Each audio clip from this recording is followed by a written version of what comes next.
The next video of CKPT, the last very mandatory background process is checkpoint process. What will be the function of checkpoint process?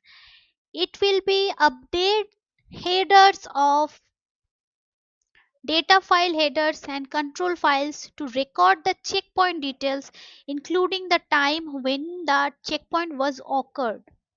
The checkpoint process tells the database writer process to write the dirty data from the memory buffers to disk.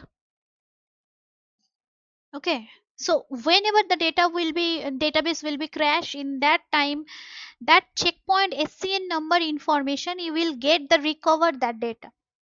Any table lost, in that situation you can also find that data from this checkpoint updates data files headers and control files, which is recorded through checkpoint. That's all for today's video.